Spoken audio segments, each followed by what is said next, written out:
Welcome back. From inflation to campus protests to Congress focusing on several different issues. With all that and more ahead of them, we wanted to check in with Representative Mariannette Miller Meeks. She is back in Iowa briefly.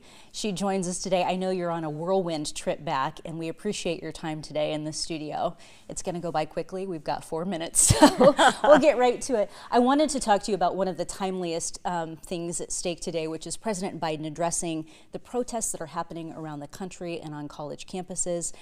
From what I understand, his take is obviously he's in favor of free speech, but the violence and the criminal activity is not acceptable. Where do you stand on all of this? So first and foremost, let me say that I support Israel. I support their right to be a nation and to defend themselves. And as we all know, Israel was attacked on October 7th by Hamas, which is a terrorist group which is funded by Iran. I was glad to hear President Biden speak out today, to speak out against the riots, but he also needs to speak out against anti-Semitism. What is happening at some of our colleges is unconscionable. No student should feel unsafe at their college campus because they're being harassed by other individuals. And then the other thing is, I think people should know what it is that they're protesting and why they're protesting it. And sometimes the students have no idea that from the river to the sea means the abolition of Israel as a country, as a state.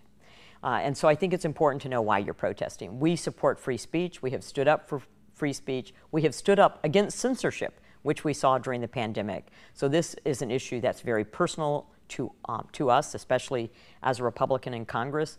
But at the same point in time, we cannot tolerate anti-Semitism in this country. We need to identify it, which yesterday in Congress, we voted on a bill about anti-Semitism and the definition of anti-Semitism. So that type of hatred, calling for Jews to be killed, calling for Palestine from the river to the sea, and not knowing what that means, I think those are very important. The other thing is we have to also respect the rights of those being imposed upon when college campuses are overrun by protesters or encampments. Are individuals able to go to classes? Are they able to go to school? Are they being harassed? They're paying tuition to be there. They have a right to get an education. And so the protest should not interfere with their ability to go to school and to go to class, and for the professors and teachers to be able to conduct their classes as well. Switching gears to inflation, something that affects the country, something that affects Iowans. It's our grocery bills, it's what we're paying at the gas pump. Do you see any relief in sight? I would like to say yes, I do.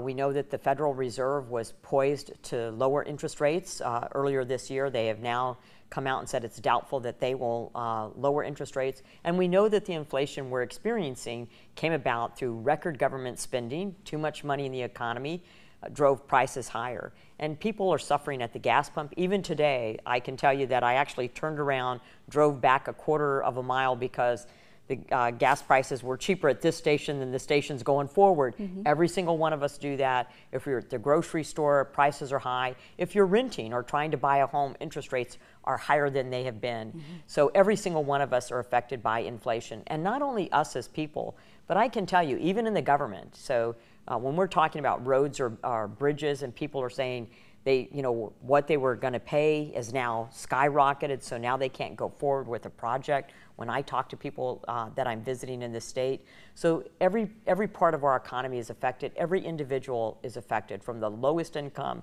person to even our municipalities. So we're trying to keep a handle on spending. We also know we've got $34 trillion in debt. So we're trying to keep a handle on spending, prioritize where that money goes, and where it does the most benefit to the most people.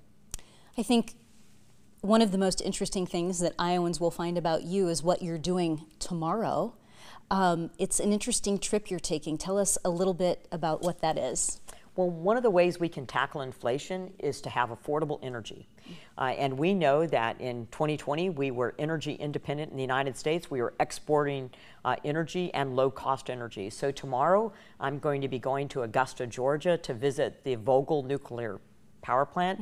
It's the first nuclear power plant in the U.S. that has come online in decades. And nuclear power, we know, has no emissions.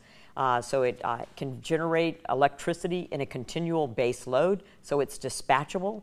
So you don't have the issues that you have with wind or solar that may depend upon whatever the weather is doing at a particular point in time. So it's very important, I think, for us to go there, see what they're doing, and for us to remove those barriers. There are regulatory barriers that have not only made it difficult to build nuclear power plants, but have also made it extraordinarily costly when it can be a very low-cost, affordable fuel. I think what's most important is that we need to have affordable, abundant energy. Remember last year we were talking about brownouts in Iowa? Even though Iowa's an energy state and we export a lot of energy and a lot of electricity. We export it to California that wants our clean energy. So I think this is a great opportunity for us as members of Congress to know what it is that we can do to help promote affordable energy options, which helps the average consumer, the average working family, the average low-income person, and the average senior citizen on a fixed income. We will be curious to hear about your trip. You'll have to come back and let us know how it goes. I'd be happy to do that. Thank you so much for your time today. Thank you. And we'll be right back.